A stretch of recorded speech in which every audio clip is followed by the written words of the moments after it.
नमस्कार दोस्तों, क्या आप जानते हैं कि आपके गाड़ी की टंकी में जो E85 पेट्रोल यानी इथेनॉल भरा जाने वाला है वो सिर्फ आपका पेट्रोल नहीं बचा रहा है, बल्कि भारत के करोड़ों लोगों के हिस्से के पीने का पानी निकल रहा है। जी हाँ, भारत सरकार बहुत ही जल्द फ्लेक्स फ्यूल गाड़ियां और E85 पेट्रोल सड़कों पर उतारने जा रही है। दावा है कि इससे प्रदूषण कम होगा और भारत का अरबों रुपया बचेगा। लेकिन इस शानदार दिखने वाली तस्वीर के पीछे बहुत ही खौफनाक सच छिपा हुआ है। क्या सच में भारत पेट्रोल बचाने के चक्कर में अपनी कीमती ग्राउंड वाटर तबाह कर रहा है? क्या हम ऐसी मुसीबत को दावा कर रहे हैं जिसका एहसास तब होगा जब हम बहुत देर कर चुके होंगे? आज की इस वीडियो में हम बिना किसी फिल्टर के पूरे गणित को समझेंगे। वीडियो को आखिर तक जरूर देखिएगा, क्योंकि यह मामला सीधे आपके जेब और आपकी प्यास से जुड़ा हुआ है। सबसे पहले आसान भाषा में समझते हैं कि ये पूरा खेल क्या है।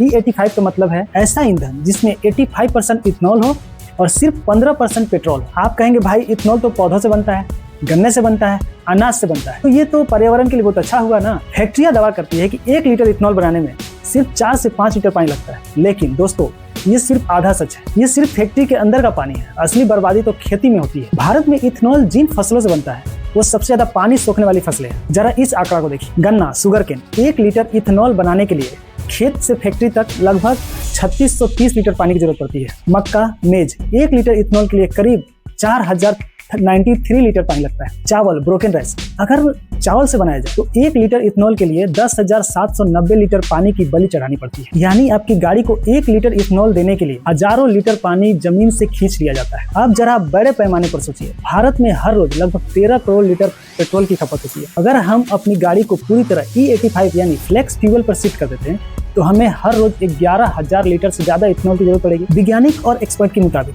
अगर हम इसी रफ्तार से इथेनॉल के लिए गन्ने और चावल की खेती बढ़ाते गए तो जितना पानी इस ईंधन में बनाने में लगेगा उतने पानी से पूरे भारत की 140 करोड़ आबादी की 75 दिनों की पीने के पानी की जरूरत पूरी हो सकती है। उत्तर प्रदेश, महाराष्ट्र, पंजाब और हरियाणा, जहाँ ये फसलें सबसे ज्यादा होती है, वहाँ के ग्राउंड वाटर लेवल यानी भूजल स्तर पहले से डार्क जोन में जा चुका है। कुएं सूख रहे हैं, बोरवेल फेल हो रहे हैं। क्या हम पेट्रोल बचाने के लिए अपने आने वाली पीढ़ी को प्यासे रखने की तैयारी कर रहे हैं? अब बात करते हैं आपकी जेब की। अगर आपको लगता है E85 पेट्रोल आने से आपकी गाड़ी चलाना सस्ता हो जाएगा तो आप बहुत ही भ्रम में हैं। इसके 2 बड़े कारण हैं। पहला कारण है माइलेज में भारी गिरावट। इथेनॉल की जो एनर्जी डेंसिटी होती है वो नॉर्मल पेट्रोल से काफी कम होती है। इसका सीधा मतलब है जब आप अपनी गाड़ी में E85 ईंधन डालोगे तो आपकी गाड़ी का माइलेज 25% से 30% तक कम हो जाएगा। यानी जो गाड़ी अभी 40 का माइलेज दे रही है वो मुश्किल से 28 या 30 तक माइलेज देगी। आपको बार बार पेट्रोल पंप का चक्कर लगाना पड़ेगा। दूसरा रीजन है फूड बेस्ड फ्यूल। इथेनॉल बनाने के लिए कंपनियों को भारी मात्रा में मक्का और चावल चाहिए। इसका नतीजा क्या हुआ?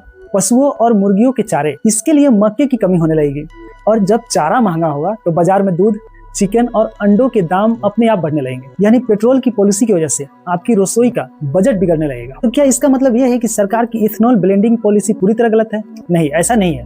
भारत ने इथेनॉल की वजह से अब तक हजारों करोड़ रुपए का विदेशी एक्सचेंज बचाया और कार्बन उत्सर्जन में भी कमी किया है। यह देश की इकोनॉमी के लिए बहुत जरूरी है, लेकिन तरीका बदलना। इसका समाधान क्या है?